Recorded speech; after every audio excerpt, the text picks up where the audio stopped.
Welcome to this first 10-minute guide with us on Fantasia North. My name is Henrik, and today we're making Khorne Werewolves.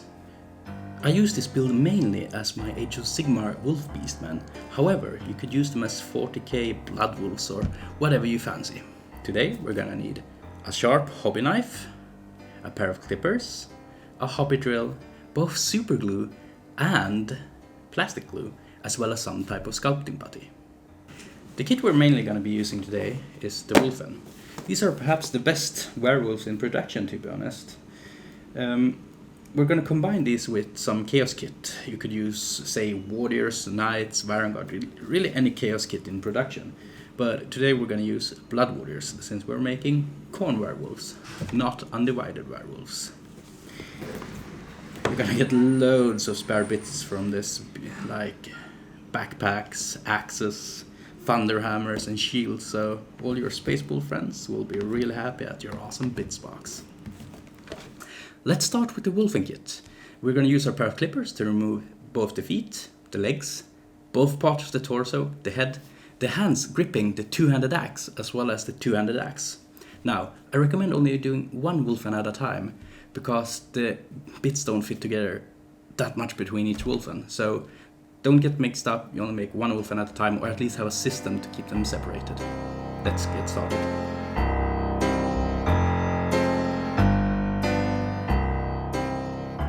We need to start out with removing the 40k bits of the Wulfen, so basically the black carapace sockets, the cables along the thigh, and the even smaller cable that comes out of the knee pad, as well as the cable connections along the thigh on the actual thigh plating.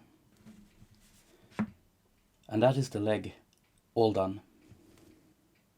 Next up is the torso, and it's really on the back torso that we need to remove. So take a pair of clippers and remove the thingy that connects the body to the power backpack.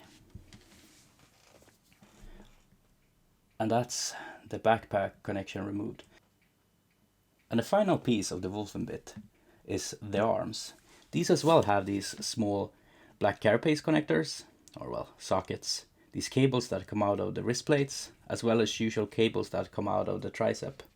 Remove all of these, and remember, most of these bits have the cable from the wrist guard and the black carapace sockets on both sides of the bit. This goes for the legs as well. Arms are a bit tricky because we want to use the arms that grip the two-handed axe. So be sure to follow the instructions very closely. And speaking of the axe, we'll want to remove the Space Wolf head. Sure, the ice sort of blade is really cool looking, but the thing is there's like these square shapes that I really don't like on Age of Sigmar miniature. So cut it just above the upper hand. And that's the arms and axe completed for this stage. When it comes to the head and feet, you really don't have to do much about them. But I recommend picking a head that has a mane rather than the mohawk or the braids, as it will cover up a lot of the neck area when we transfer it into the Blood Warrior torso. That's all the Wulfen bits prepared for assembly. Now we're going to start with the Blood Warriors. What you need here is two arms, each with a shoulder pad, the tiny shoulder pad piece that comes with the arm, and attach them to the arms, as well as a torso and the head of at least one axe. Let's get started. The really tricky part about the Blood Warriors is getting the shoulders right. So basically you assemble a shoulder pad to this stage, cut off the arm like I have with a pair of clippers, and then use a coarse file of some sort or even a power tool such as a Dremel to grind away the rest of the arm. Do not use a blade for this part, as you will cut your thumb excessively. I am speaking from experience.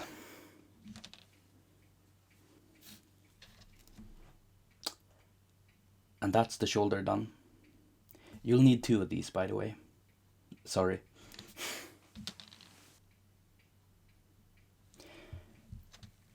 Just assemble the torso as it is. A front side and a back side. Nothing more to it.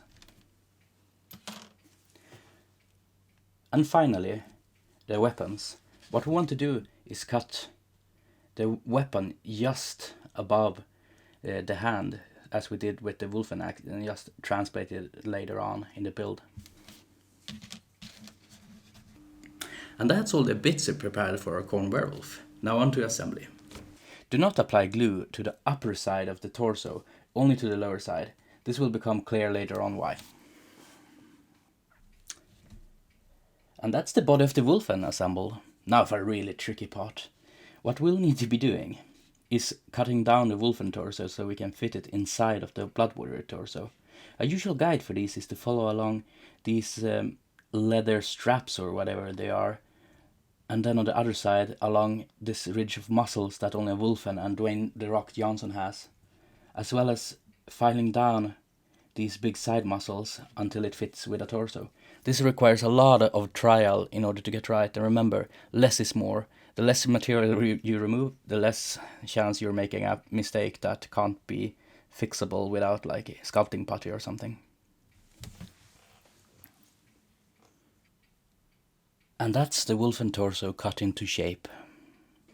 And now it's time to dry fit the torso. So you can basically see that it's already sorta fitting if you follow the guide that I gave you, but you usually have to cut it down just a little bit more. So I usually cut like a round circle around it. So remove a bit of the muscles here on the back by cutting them like so. Remove the amulet on the front side of the Wulfen, the rest of the leather strap, as well as some of this chest muscle. And there we go, a perfect fit. And I can't stress this enough. Less is more when it comes to this stage of the build. Cut away as little material as you can and try to get a feel for how much you need to cut away for each unique Wulfen. This is the first part of the Wulfen that requires us to use sculpting putty. So basically what we want to do is to create an artificial joint of sorts. So we can just slap on the Blood Warrior torso like this. And the sort of artificial joint inside of the body lets us pose it to whatever you want. So do you want one charging shoulder first into the enemy, perhaps? Put it a bit on the side. Want one to just face your enemy or swing his axe. Then place it just straight forward. And that's the body complete on our Wulfen. Next up is a quite tricky bit. We are trying to fuse the axe head with the axe haft, and we'll use a technique called pinning. The trick here is to use a drill to drill out the haft. Use a metal rod of some sort. Stick it inside the haft. Drill into the head and then just connect them with the rod inside so it becomes a real stable connections. Otherwise it will just break a billion times while playing. You really need to use super glue for this part, as plastic glue won't stick to the rod.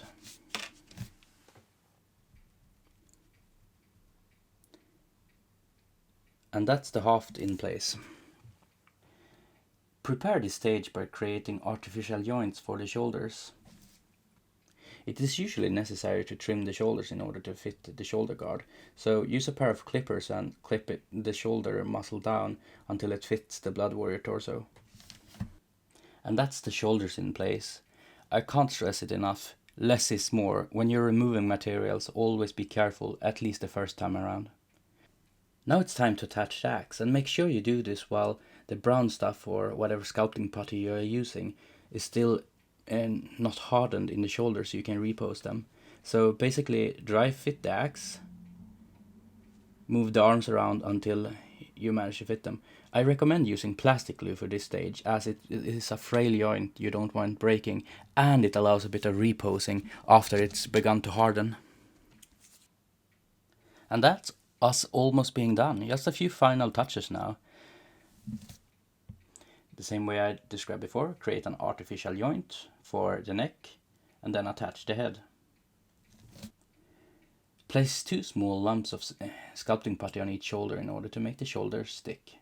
I do recommend putting the tiniest amount of superglue on each side of the sculpting putty to make the shoulders real secure to the model. And that's how you spread lycanthropy in the mortal realms, or the 41st millennium if that's your fancy. Do remember to like and subscribe, and drop me a comment on what Kitbash you would like to see next time. See you around.